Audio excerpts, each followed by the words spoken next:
नमस्ते मित्रजनों। तो चलिए बिना किसी देर के कहानी की शुरुआत करते हैं। कहानी की शुरुआत होती है शेरी से, जो एक लॉयर है, जिसके बॉस के एनिवर्सरी डिनर और एक क्लाइंट की डिनर दोनों एक साथ होने के कारण वो लड़की को क्लाइंट डिनर पे जाने को बोलता है। नहाते वक्त शेरी को एहसास होता है कि उसके पीरियड शुरू हो गए हैं। शेरी का एक बहुत ही प्यारा सा बच्चा भी होता है। वो अपनी दोस्त को बेबी सिट करने के लिए बुलाती है और क्लाइंट डिनर पे चली जाती है। क्लाइंट का नाम ईथन होता है। शेरी और ईथन दोनों को ये उम्मीद नहीं होती कि उनकी जिससे मीटिंग होने वाली है वो जवान और खूबसूरत होंगे। दोनों मिलते हैं और एक साथ अच्छा समय व्यतीत करते हैं। फिर डिनर पे जाते हैं। डिनर काफी अच्छा जा रहा होता है। तभी किसी का कुत्ता ईथन के पास आके भौंकता है। ईथन अपना आपा खो देता है और जोर से चिल्लाने लगता है।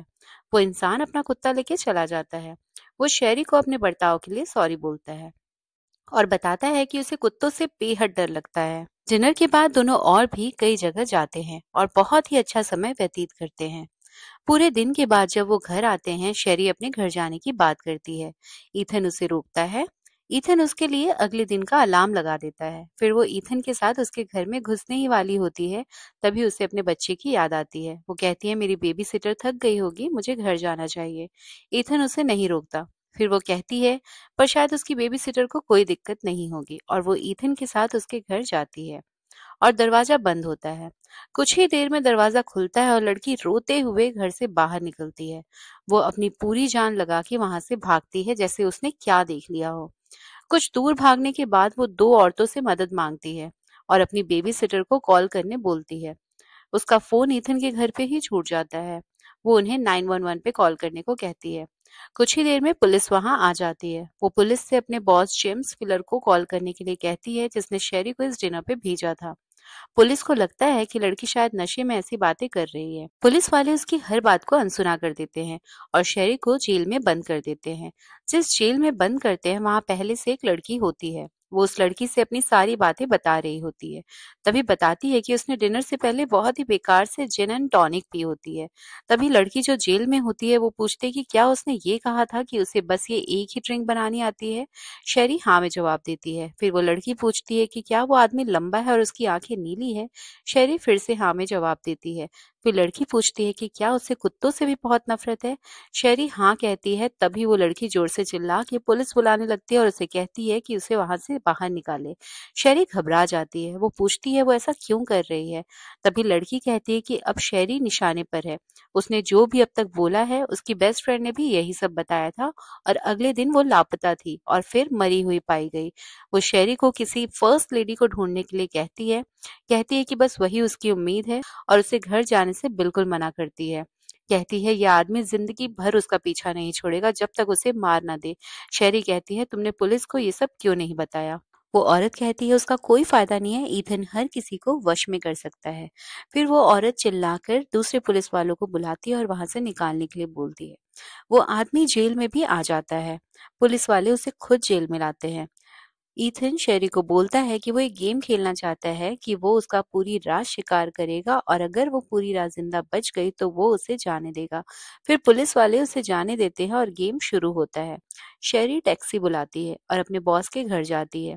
उसका बॉस उसे सॉरी बोलता है और अपनी बीवी को उसके लिए चाय बनाने के लिए बोलता है। बॉस शेरी को सपोर्ट करता है, बोलता है कि जब तक वो है वो शेरी को कुछ नहीं करेगा। शेरी बॉस के सोने के बाद उसका लैपटॉप चेक करती है। उसमें उसे पता चलता है कि बॉस जानबूझ के सारी लड़कियों को ईथन के पास भेजता है और बॉस ईथन के साथ मिला हुआ है। बॉस की बीवी शेरी को लैपटॉप के साथ पकड़ लेती है। फिर वो उसे एक वार्निंग देती है कि ईथन उसे स्मेल कर सकता है। उसके ब्लड की खुशबू उसे दूर से आ जाती है। शेरी अपने बॉस के यहाँ से भाग जाती है। शेरी बस में बैठकर अपने एक्स हस्बैंड ट्रे को कॉल करती है और उसे बस में मिसिंग पर्सन का पोस्टर दिखता है। शेरी एक दुकान से जाकर वहां टैम्पॉन लेती है। उसे कुछ आवाज आती है। फिर वो वॉशरूम से बाहर आती है और ईथन बाहर ही होता है। ईथन उसे खींचकर सुनसान कोने में ले जाता है और वहां उसे टॉर्चर करने वाला होता है। तभी वहां एक आदमी आ जाता है जो गन चलाकर ईथन को वहां से चले जाने के लिए कहता है। शेरी मौके का फायदा देख के वहां से भागती है और ट्रे उसे वहां लेने आ जाता है। ट्रे कार में शेरी से पूछता है कि क्या हो रहा है, लेकिन शेरी उसे पूरी बात नहीं बता पाती। वो बस इतना कहती है कि एक आदमी ने उस पर अटैक किया है। ट्रे शेरी को अपने घर लेकर आता है। वहां उसकी गर्लफ्रेंड और उसके कुछ दोस्त होते हैं। वो शेरी को सपोर्ट करते हैं। तभी ईथन वहां आ जाता है। सारे दोस्त मिलकर हथियार लेकर ईथन पर अटैक करने के लिए तैयार होते हैं, लेकिन ईथन सबको मार देता है। वो शेरी को लेकर जाता है। तभी ट्रे वहां आ जाता है। ईथन उसे भी मार देता है। शेरी वहां से भाग जाती है। वो चर्च में जाती है। वहां उसे एक फादर मिलते हैं। वो उनसे हेल्प मांगती है, बट पता चलता है कि असली फादर पहले ही मर चुका है। वो असल में ईथन ही है। ईथन शेरी को अपना असली रूप दिखाता है और शेरी डर के हार मान लेती है और उसे माफी मांगती है। ईथन उसका गला दबाकर मार ही रहा होता है, तभी फादर अपने आखिरी दम में ईथन को पीछे से मार देता है। शेरी फिर से वहां से भाग जाती है। शेरी एक क्लब के बाथरूम में जाकर अपना खून साफ कर रही होती है ताकि ईथन उसे ढूंढ ना पाए। शेरी को कुछ लड़कियां मिलती हैं जो उनके साथ उस कार में क्लब से बाहर जाती है। तभी शेरी को हल्का सा खून आता है और ईथन कार पे अटैक कर देता है और सारी लड़कियों को मार देता है। ईथन शेरी को मारने ही वाला होता है, तभी एक कुत्ता आ जाता है और ईथन को भगा देता है। शेरी को एक पोस्टर याद आता है जिसमें फर्स्ट लेडी की बातें बताते हैं। शेरी फर्स्ट लेडी के पास जाती है।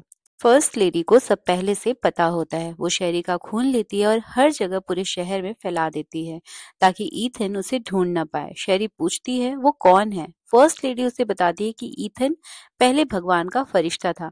किसी कारणवश ईथन बुरा बन जाता है और राक्षस बन जाता है। वो शेरी को बोलती है कि ईथन उसका कभी पीछा नहीं छोड़ेगा और शेरी को अपनी बेटी को बचाने के लिए फर्स्ट लेडी के साथ मिलकर ईथन को मारना पड़ेगा। शेरी एक जगह जाती है और वहां अपनी सारी पट्टियां खोल देती है। उसका खून निकलने से ईथन एक झटके में वहां आ जाता है। ईथन उसे बहुत मारता है, उसे कील से दीवार पर लटका देता है। वो शेरी को बोलता है हर कोई चाहता है वो ऐसी दुनिया पे राज करे ताकि शेरी जैसी लड़कियां अपनी जगह पर रहें। शेरी हार मान लेती है और ईथन को बोलती है वो खुद चाहती है कि ईथन उसे खाए। ईथन उसे दीवार से नीचे रखता है और उसे खाने वाला होता है। तभी शेरी एक पत्थर लेकर खिड़की तोड़ देती है जिससे धूप अंदर आती है।